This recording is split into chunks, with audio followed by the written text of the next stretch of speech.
Welcome back to Wall Again, where passion meets music, and winter has well and truly arrived here in Ireland, hence the reason for all the layers. But yeah, look, we're in the studio here, we're nice and warm, and we're going to run through the Yes albums from 1970 to 1980. So for me, the band Yes, obviously we all know how great this band were. If you're into progressive rock music, they're definitely one of the best, there's no doubt about that. But what albums actually shaped them? And I think it's the albums from 1970 to 1980. They are the golden era of Yes albums. They really didn't put a foot wrong throughout that whole period. Some of the albums were, overproduced. Some of the albums were maybe a little bit on the long side. But I still think there's great work throughout that whole catalogue and the whole body of work from the band. So of the 9 albums they released in the 1970s up to 1980, there are 9, and I own 5 of them at the moment. So I'm just going to run you through the 5 I have and what versions I have, and give you my take on them. And I think a later video then I'll probably do a ranking on them. So we start off here, 1970, Time and Award was released. I don't own that album, but it's on my list. So definitely going to pick that up at some stage. If I find that a decent bargain, I'm not going to overpay for it. But yeah, that's one that's definitely on my list. And then we move into 1971 and the Yes album. So this is my copy of the Yes album. Okay, so this one was released in 1971, as I said. It's the last album of the 1970s to feature original keyboard player Tony Kaye. Okay, so he's credited with piano, organ and moog on this one. And then we've got the classic lineup that continued for most of the 1970s. We've got John Anderson on vocals, we've got Chris Squire on bass guitar and vocals, Steve Howe on electric and acoustic guitars and vocals, and we've got Bill Bruford on drums and percussion. So this album is a single album, so 2 sides. Side 1 kicks off with Yours Is No Disgrace, which is a fantastic track, absolutely brilliant stuff from Yes here. And then it goes into a song called Clap. Now this one is an instrumental acoustic live song by Steve Howe, which is kind of slapped onto this album here. I think it's a good piece of music, don't get me wrong, but I don't think it belongs on this album, and it really does break the flow of this album in my opinion. Then we move on to Starship Trooper, which is credited as 3 different pieces. The first piece is Life Seeker, which is written by John Anderson. The second piece is Disillusion, written by Chris Squire. And then the third part is Worm, written by Steve Howe.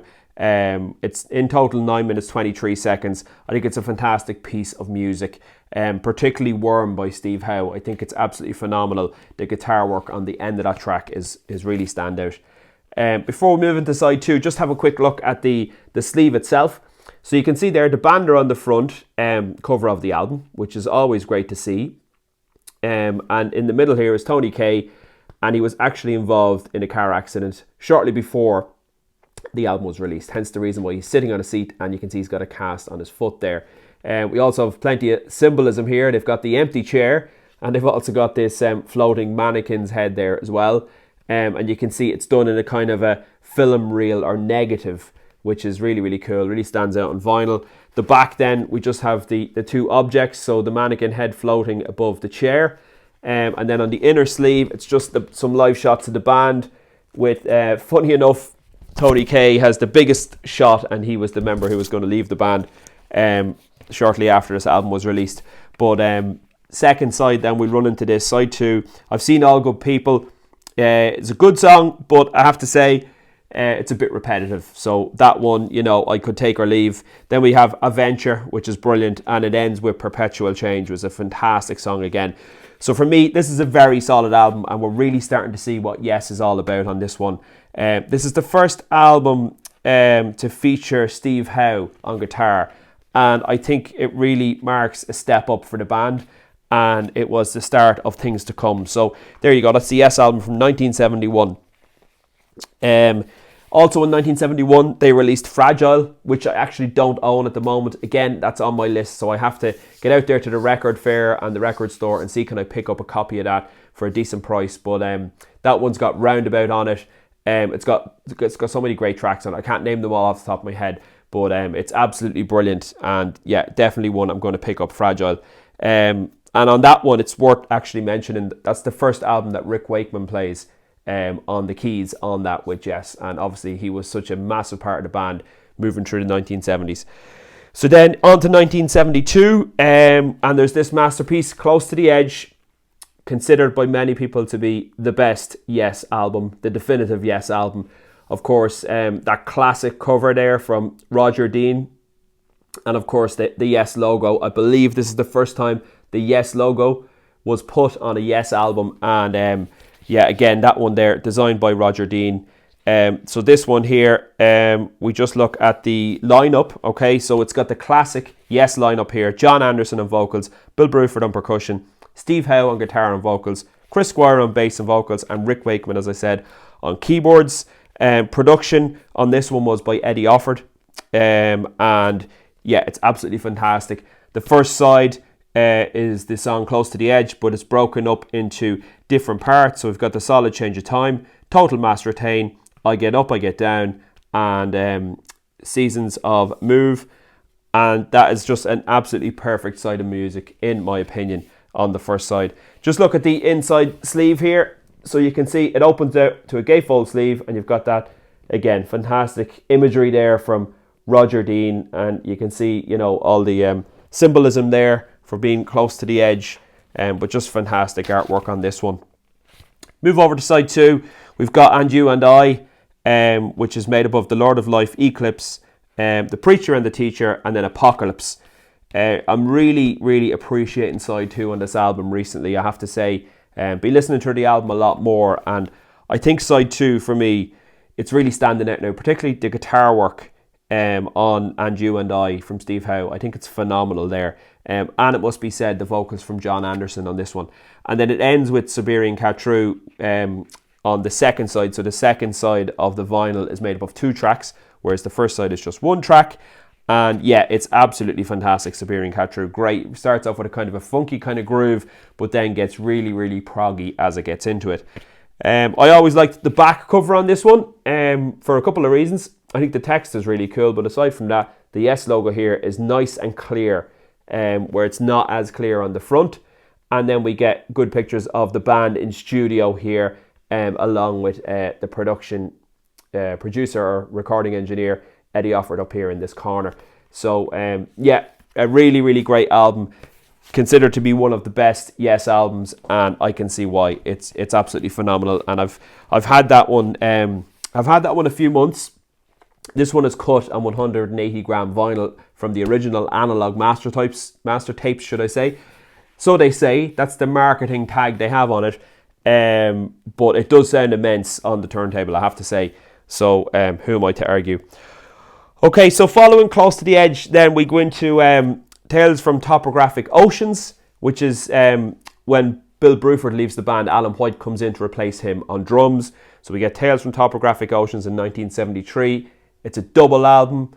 It's 4 songs. Each song is 20 minutes long. So, you know, we're getting into real deep, heavy prog here. But again, I've listened to this album on Spotify. I think it's got some great moments in it. And I'm on the lookout to see, can I pick this up at some point over the next few months. Moving to 1974, and we've got Relayer. So at this point then, there's another change up. Rick Wakeman leaves the band, and it's Patrick Moraz who comes in to replace him on the keys. So that's another album that I've listened to a number of times on Spotify. Got more of a jazz fusion feel to it. Steve Howe certainly, you know, stretching out, taking inspiration from people like the Mahavishnu Orchestra and bands like that. So yeah, a great album, Relayer. I don't own that. Again, it's on my list. The next one I own is Going for the One, released in 1977. So on this one, we get the return of Rick Wakeman. So Rick comes back into the band. Okay, we'll just run through some of the artwork first on this one. Okay, so this is the front cover. Okay, so you can see that there, man in the nude looking up at the Century Towers, Century City in Los Angeles. Now this one is a triple gate sleeve, okay, as opposed to a double. So when we open it up this way, we'll see that's the center. We've got this one on the right, and then this one on the left, my left, and you can see all the buildings. It's so wide it won't even fit into the full screen there. So we can see all the skyscrapers in Los Angeles there. Really cool. Plenty of imagery going on here. So we've got all these lines, and they're all meeting at the center there on the man. And this one here was actually, this cover here was actually designed by Hignosis, Storm Thorgerson, who of course worked with Pink Floyd, designing some of their epic album covers, and also Led Zeppelin on some of their later album covers. So the logo is still owned by Roger Dean, but you can see the whole feel on this. It's Hignosis coming in on this one. Yeah, it's a decent cover, to be honest. It's not bad, but I think, yeah, the next album maybe isn't as good from that point of view.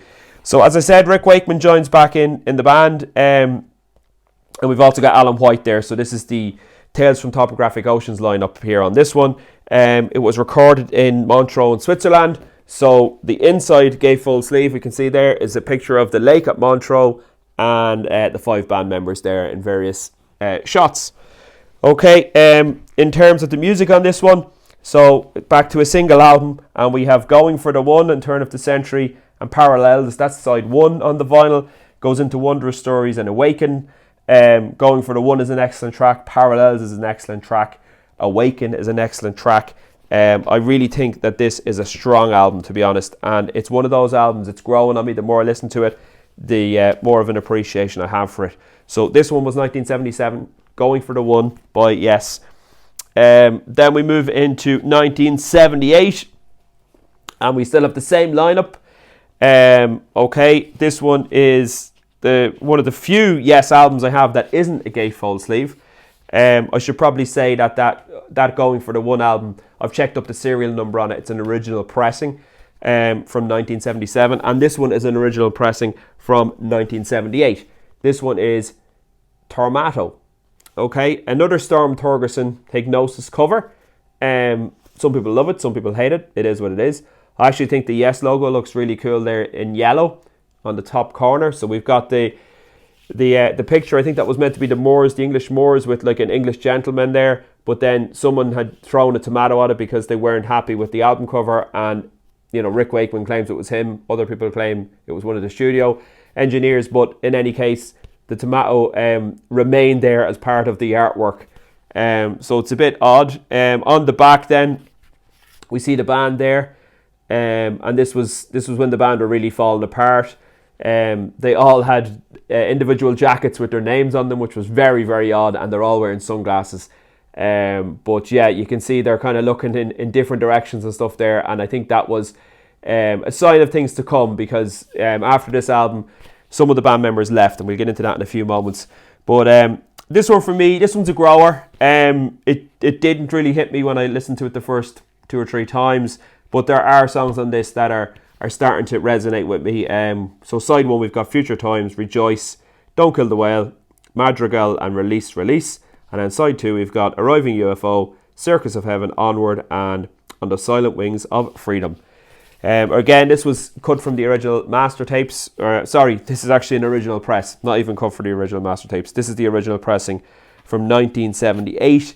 And yeah, I think it's probably one of the weaker albums I have. And when I do my top 5 countdown, we'll see where it sits. But yeah, following that album, John Anderson would leave the band along with Rick Wakeman for the second time. So Rick's not here anymore. So Steve Howe wants to keep things going, and they enlist the services of Jeff Downes on keyboard and Trevor Horn on vocals. And those guys had played with a band called the Buggles, who were like essentially a pop rock band from the 1970s. And so they joined Yes for this next album, and this next album was released in 1980, and it's called Drama, depending on where you're from. Again, a Roger Dean cover. I think it's absolutely amazing.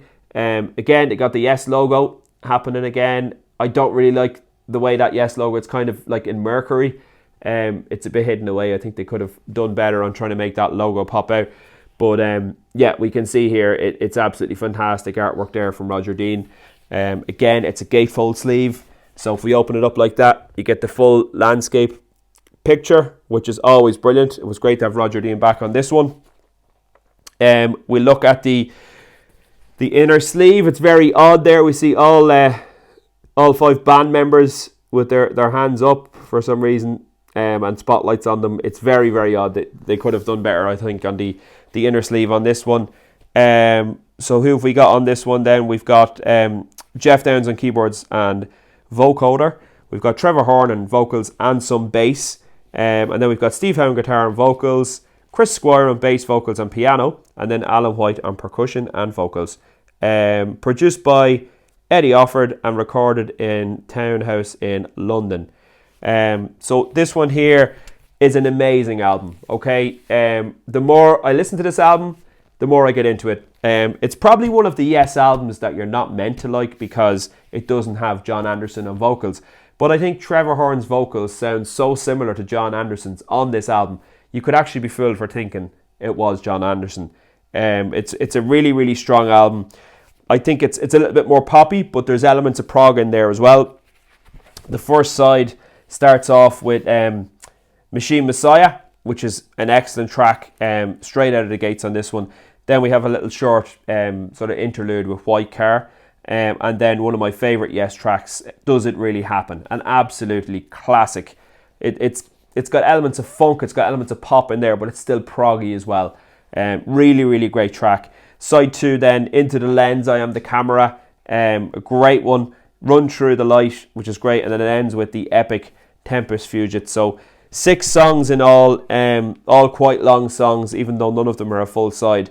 But yeah, to me, this is one of Yes's best albums. I think it's well up there. Probably doesn't get the recognition it deserves, but for me, it's definitely one of their best. Okay, so there is the 5 vinyl that I own from Yes. It's, as I say, it's 5 from 9 from 1970 right up to 1980. I think it's some of their best work in this period. It is their best work. There's no doubt about that. But it's interesting to see how much good output they had, and they had various members sort of coming and going throughout the 1970s, and they were still able to maintain that high level of output. So it's really, really great to see. I'm really getting into the band now. I'm diving deep in. As I say, I have more albums to get from the 1970s, but then I want to get exploring into the 1980s. They had some good stuff, some not so good stuff, and then later on the 90s and 2000s as well. Just for the complete picture, you know. I appreciate all the lineups of Yes, and I'd like to listen to each of the versions just to give my own opinion on them and see what I think of them. So let me know in the comments below, what albums do you have from Yes? What are your favourite albums? Would you agree with me that, you know, Tormato is one of those ones that's difficult to get into, but some hidden gems in there? Would you agree with me that Drama is an underrated album? And do you think that the original Yes album, the Yes album, do you think that has some bits that could potentially be skipped on it there? I would love to hear from you in the comments below. So please leave a comment. If you liked the video, stick a like in it. And if you could also subscribe, and I will talk to you on the next one. Bye for now.